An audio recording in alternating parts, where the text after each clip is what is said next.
अस्सलाम वालेकुम, welcome to my channel.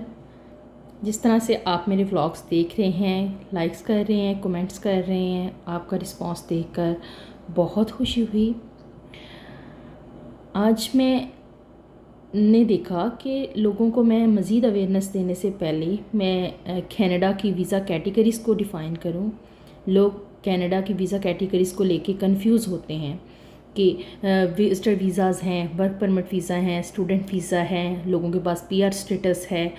तो इस वीडियो में मैं आपको बताऊंगी कि बुनियादी तौर पर जो कनाडा की इमिग्रेशन की जो टाइप्स हैं वो कितनी हैं। तो कनाडा की जो इमिग्रेशन टाइप्स हैं वो दो तरह की हैं, एक परमानेंट रेजिडेंट और एक टेम्परेरी रेजिडेंट। जो परमानेंट रेजिडेंट हैं उनको लोग इन शॉर्ट पीआर कहते हैं और टेम्परेरी रेजिडेंट को टीआरवी कहते हैं। जो परमानेंट रेजिडेंट है वो अपना वीज़ा या आप वो कह सकते हैं अपना पीआर कार्ड हर 5 साल बाद रीन्यू करवाते हैं और वो परमानेंट उनके पास यहाँ रहने की फैसिलिटी होती है। वो जब चाहें इन आउट हो सकते हैं। जहाँ तक रह गई टेम्परेरी रेजिडेंट, तो वो उनकी आगे सब टाइप्स हो सकती हैं। एक विजिटर वीज़ाज़ हैं, स्टूडेंट वीज़ा और वर्कर वीज़ा, ये सारे टेम्परेरी रेजिडेंट कहलाते हैं।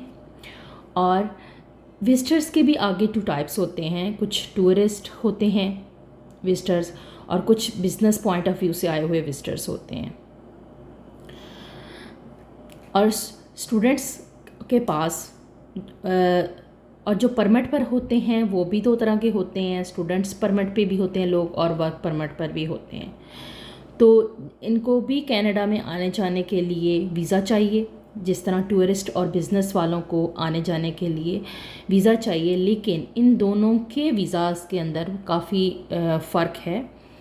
जिस तरह मैं आज पहले आपको टेम्परेरी रेजिडेंट का जो पहली टाइप्स आप कह सकते हैं विजिटर वीज़ा, वो उसको डिफ़ाइन करती हूँ कि विजिटर वीज़ा में जो टूरिस्ट और बिज़नेस वाले लोग कम्युनिटी आती है तो उनका वीज़ा होता है वैलिड फॉर 10 ईयर्स, जिसमें वो एक दफ़ा जब कनाडा आते हैं तो 6 मंथ्स का स्टे कर सकते हैं। उसके बाद उन्हें वापस जाना होता है। उसके बाद जब कभी इन आउट यानी कि विद इन 10 ईयर्स वो उनकी वैलिडिटी होती है, वो बिज़नेस पॉइंट ऑफ व्यू से टूरिस्ट पॉइंट ऑफ व्यू से वो कभी भी आ जा सकते हैं। उनके पास इस वीज़े को दोबारा रीन्यू नहीं करवाना पड़ता, वो वैलिड होता है फॉर 10 ईयर्स। जबकि स्टूडेंट्स के पास या वर्क परमिट वाले जो लोग हैं उनके पास जो होता है परमिट कह सकते हैं या वीज़ा होता है जो वो उस तरह लॉन्ग नहीं होता है जैसे स्टूडेंट्स के पास हैं।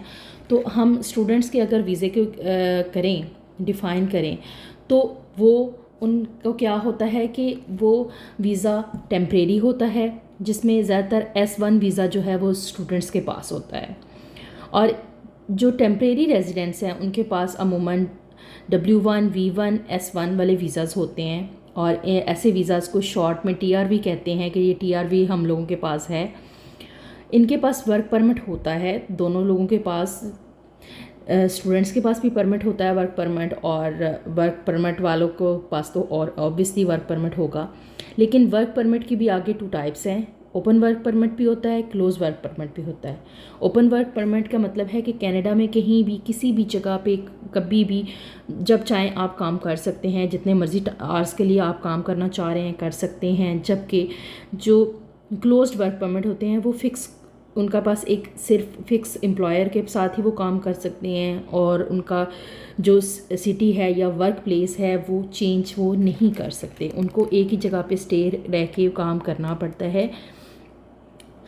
जबकि जो पीआर रेजिडेंट्स हैं या पीआर होल्डर्स लोग जो हैं वो कनाडा में कहीं भी किसी भी जगह पे फुल टाइम वर्क कर सकते हैं। और फुल टाइम वर्क के साथ साथ उनके पास और भी फैसिलिटीज़ होती हैं, जैसे कि वो बिज़नेस कर सकते हैं, स्टडी कर सकते हैं और इसके अलावा वर्क कर सकते हैं। ये सारी फैसिलिटीज़ उनके पास होती हैं। और जबकि स्टूडेंट्स का जो वैलिड वर्क परमिट होता है उसके साथ ही वो उस पार्ट टाइम जॉब्स करता है। और विजिटर जो और टूरिस्ट जो लोग हैं उनके पास काम करने की परमिशन नहीं होती, वो नहीं काम कर सकते। और जहाँ तक स्टूडेंट है, स्टूडेंट का जो वीज़ा होता है वो उसके पास जो वैलिडिटी होती है, मतलब टाइम पीरियड होता है, वो तब तक रह सकता है। बेशक उसकी डिग्री कंप्लीट भी होगी है, लेकिन वो अपनी वैलिडिटी तक स्टे कर सकता है और उसके साथ वो काम भी कर सकता है जब तक उसका वीज़ा वैलिड है। और अगर कोई वर्क परमिट वाला स्टडी करना चाहे तो अप्लाई करे, यानी कि तो वो ऑटोमेटिकली उसका वर्क परमिट जो है वो स्टडी वीज़े में कन्वर्ट हो जाता है और उसके पास भी वो जो काम करने के लिए, फॉर एग्जांपल एक वर्क परमिट पे इंसान आया है तो वो 8 घंटे या 10 घंटे काम कर रहा है, लेकिन जो ही उसका स्टडी वीज़ा होगा जाएगा तो उसका वर्क करने की time duration within a week वो कम हो जाएगी।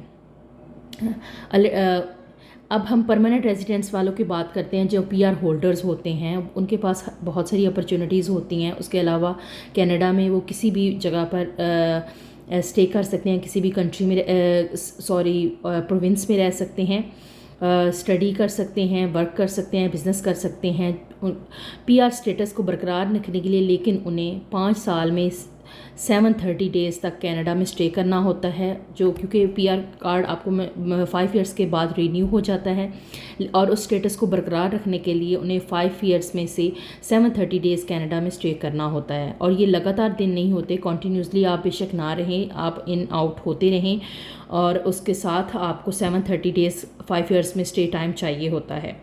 और इसके अलावा पीआर होल्डर्स को गवर्नमेंट की तरफ से प्रिविलेज गवर्नमेंट फैसिलिटीज़ अवेलेबल होती हैं, जो कि टेम्परेरी वालों को भी अवेलेबल नहीं है और ना ही विजिटर्स को वो दस्तयाब होती हैं।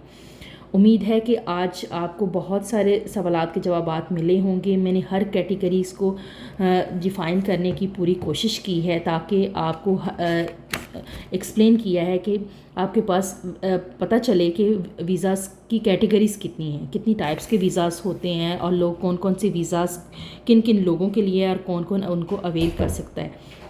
मज़ीद मालूमात के लिए मेरे चैनल को सब्सक्राइब करें, बेल आइकन को प्रेस करें। कोई भी क्वेश्चन हो तो कमेंट करें ताकि वीडियोस में मैं आगे आने वाले क्वेश्चंस को 1 बाय 1 इंशाल्लाह एक्सप्लेन करूँगी। फिर मिलेंगे। Take care. अल्लाह हाफिज़।